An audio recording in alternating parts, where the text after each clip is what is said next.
Okay, so I'm continuing with Rectangle2, which we just wrote. And Rectangle2 has a length and width that are fixed, and then it has two methods, one that calculates the area with parameters length and width and returns the area, and then a second method, output results, that takes the input values, length and width, and area as parameters, and then prints a statement giving the output. Let's get rid of this test print line statement here. And what we're going to do now is look at a square. So same method, it says overload both methods by using the side of a square, which is also a rectangle, to then find then output the area of that square. So same idea. Let's go back to our original comments up here. So this is number 1 is up there, and then number 2, overload both methods to do the same thing for a square.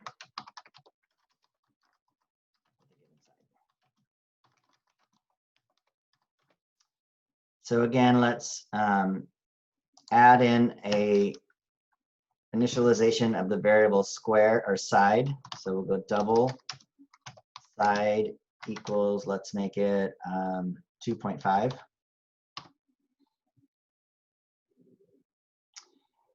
And maybe right below calculate area, I'll do the first function. So we're going to overload this to have one parameter, just side. So the public static, it's also is going to return a double. It's going to have the same name, calculate area. What's different is that it only has one parameter for the side. And then this will have an error. You can look at it. It'll say this method must return a result of type double. So this method, calculate area, because I put a double here, has to return something of a double type. So I'm just going to put here to return 0.0. Again, it's sort of like hold this place. What this does is it makes sure that my function is sort of the function header is well defined. It looks okay. I'm going to come back down to main, and I'm going to call that function. Let's see, can I just use the same area?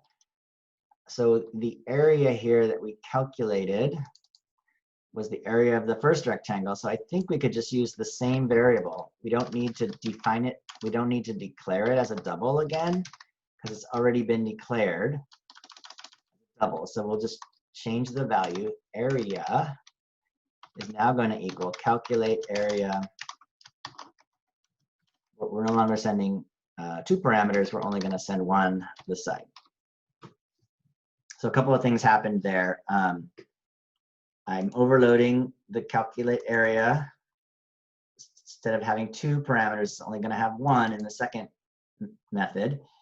And then I'm reassigning the variable area. So area existed already. I declared it as a double. And then I made an assignment with this initial return value from calc area. Now I'm going to reassign it to something else based on whatever calc area returns. So right now it would be 0.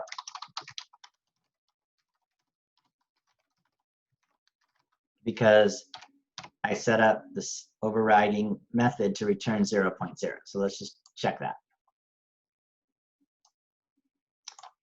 The area of a rectangle with sides 10.0 and 10.5 is 75.0, and then here's that area 0.0. Right after I see that, I notice that I'm going to get rid of that guy. Let's keep it there, actually. Ooh, undo that. Keep it there. I noticed that I might have another print line statement here, just to create some space. I'll just have it open and close parenthesis, just to create space between the initial call and then the new call. Okay, so that's working, and now we just need to code this function. So similarly, I can just define a new variable here. Notice I can't use a. Area would equal s times s. So I can't do that because this A was like I did with area here. This area lives within main. This A only lives in this first calculate area. There's no A down here in the second one. So if I'm going to do that, I have to declare it as a double. S times S, and then I can return A. And let's run it. Let's see, what's 25 squared? 625, so 6.25. That's the correct value for a square, the area of a square with side 2.5.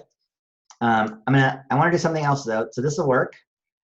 But I also noticed that, calculate area, a rectangle, a square is a rectangle. So I can actually call this other version. This happens a lot in Java. This is like calling the parent function. And I'm going to send in two parameters, s and s. So this second function with one parameter is going to call the other one with two parameters. It's going to create the area and return it to this A. And then this function is going to return that A.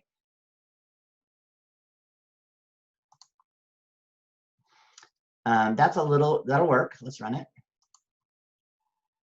It's a little bit, because of the different values of A, a capital A here and a capital A there, it could be a little bit confusing. So what we could do instead is not have another area here, and instead just return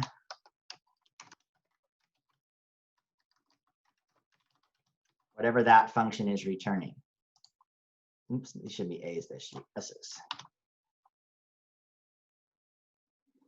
So this streamlines it a little bit. It's kind of like what I did initially, just returning length times width, but I wanted you to see that area was length times width. In this case, because I already can look right upstairs and see, oh, this is going to be S times S, and then return it, and then this will be the area, and so I can just return that. So that's a much more concise way of overloading the original function calc area with another calc area that only accepts one parameter. Okay, and then finally we need to do an output results.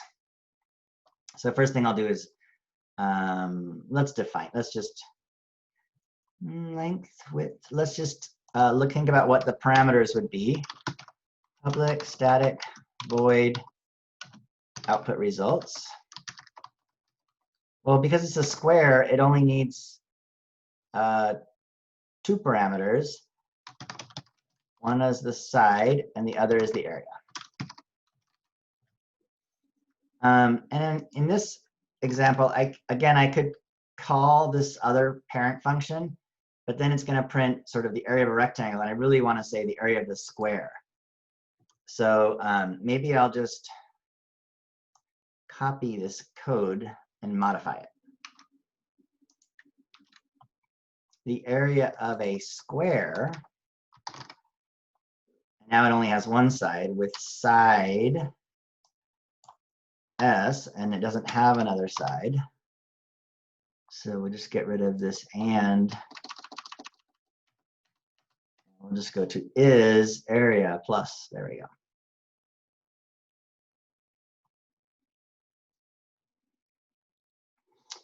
And then to test that, we need to call it. So again, we'll call output results.